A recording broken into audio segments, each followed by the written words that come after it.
question, which is what is being shown on this slide right now, meaning in a generic context, would you vote for a Democrat or Republican candidate in your local House race? You can see here that there was a pretty substantial, either 5 to 10 point gap, really for the last year. Now, what was driving this? If we look, I'm skipping over a bunch of slides, but if anyone wants to get these slides, I'm sure that the center can send them out, or you can give me your card and I'll send them to you. What was driving this? Iraq was obviously one of the most, if not the most important issue driving the national mood, though there were other things going on as well. We know that there were a series of scandals and corruption, starting with Duke Cunningham and Jack Abramoff, ending with Foley, a series of scandals and incidents of corruption that deeply affected the mood. We also saw very substantial concerns about the economy, something that actually I think towards the end of the election got somewhat obscured and ignored because so much of the election was focused, the advertising was focused on Iraq, but they're very serious, especially in states like Ohio, very serious concerns about people's economic situation. What I'd like to show you on this slide, though, is look at where moral values, again, and that is probably, we didn't define that in the survey, but it is probably very narrowly defined by people. You can see here that it's about fourth on the list of things that people were most concerned about. I'd also just point out where illegal immigration is on that list, an issue that, at the beginning of the election cycle, people would thought be a very important issue in the election and end up not being that important in the end. I just want to show you that moral values really was diminished in this election.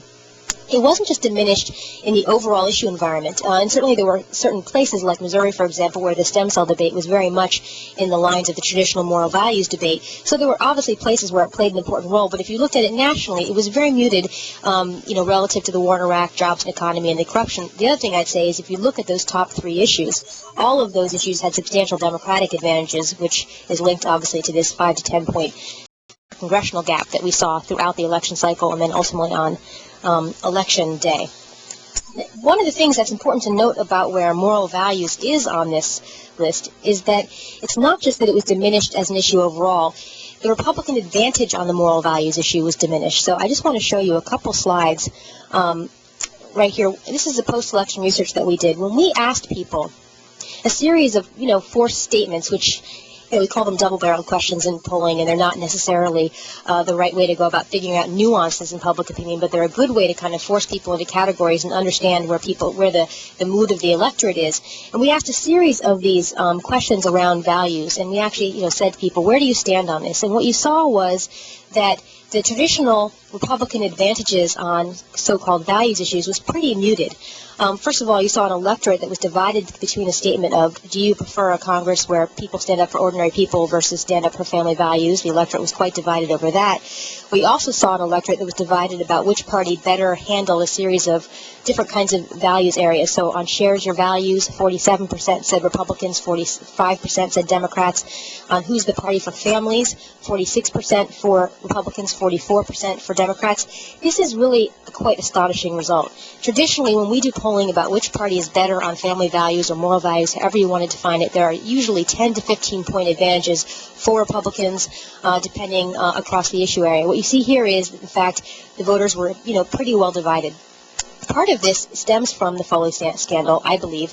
In a poll that I did after the Foley scandal among rural voters, we asked a question the result astonished me. We asked rural voters in competitive states and House districts, we asked them, which statement do you agree with more? When it comes to moral values right now, I don't think it matters if I vote for a Democrat or Republican versus, while I may have some concerns about the current state Republican leadership, Republicans still do a better job representing my values than Democrats and deserve my vote. Now, I know from research I've done in previous elections that while rural voters have a huge set of really important economic concerns and concerns about Iraq, particularly because people serving in Iraq disproportionately come from rural areas, the kind of so-called moral issues still are very, very important, in some cases more important to rural voters than other issues.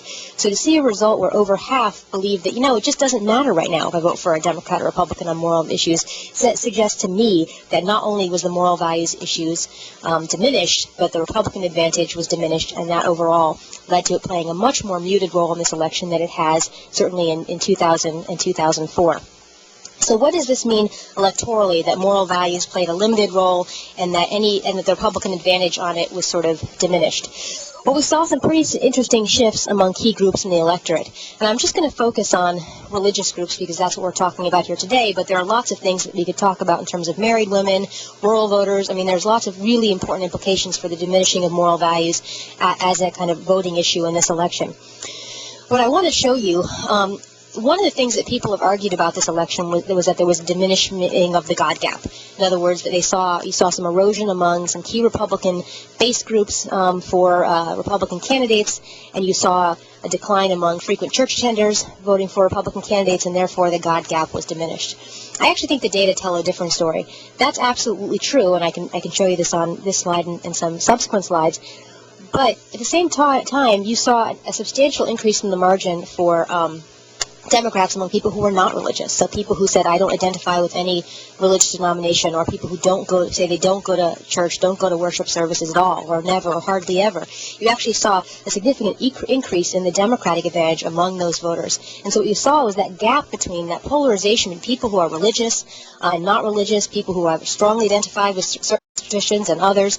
That gap actually stayed the same. In fact, probably even grew. Let me show you that actually with the next slide, and I'll go back to the denominational slide. This is looking at people, this is from the exit polls, looking at church attendance.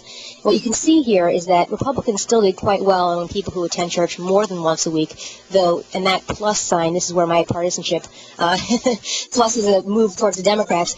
You can see here that Democrats lost more than once a week by 21 points, but there was a 3-point shift towards Democrats. But if you look at once a week, you actually see a 9-point shift towards Democrats. Illustrating what I said about the non-religious, if you look at people who never go to church, 67% voted for Democrats, and that was a 23-point shift towards the Democrats. So what you see is that among the most religious, there was a decline in support for Republican candidates, but actually a substantial increase in support for Democratic candidates among the least religious. What we also saw was among some key swing voters a shift towards the Democrats. So if we look at Catholic voters, and the Catholic vote is hard to talk about it as if it's a monolith. It's 25% of the electorate. There are a number of Hispanic Catholics, which Hispanics voted 69% for Democrats, which may have something to do with how the Hispanic vote shifted this election. But if you look at the Catholic vote, Democrats won the Catholic vote by 11 points. Now, that's a 3-point improvement from 2002, but it's a substantial improvement from over 2004. Catholics remain a key swing, moderate religious group, and they moved decisively towards Democrats. You can see here that people who said that they are no denomination or other, also 20 and 13-point shifts towards the Democrats. I'd also note that the Jewish vote, it's a very small sample size in this year's exit poll, but at 87% Democratic is the highest I've ever seen it since people have been asking the question in exit polls and reporting that data. And let me talk very quickly about base Republican groups.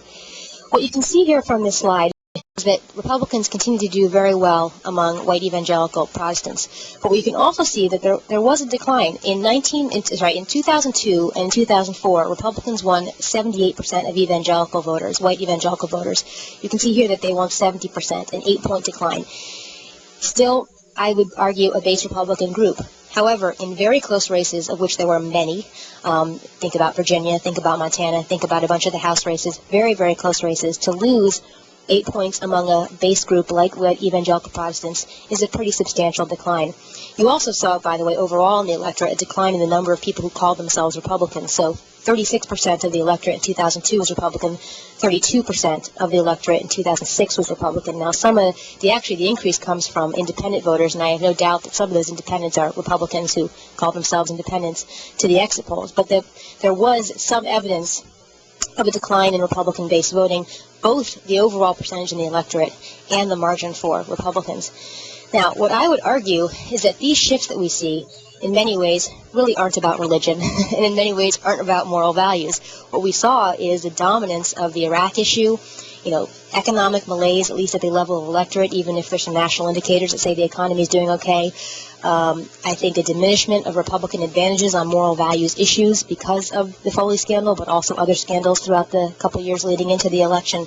And what you saw, I would argue, is an opening in some ways for the moral values debate to be broader. I know the people on this panel and other people I've talked to over this past weekend have done really important work towards trying to expand that notion of what it means to be a values voter. I think that we're at the beginning of that work. I think that there are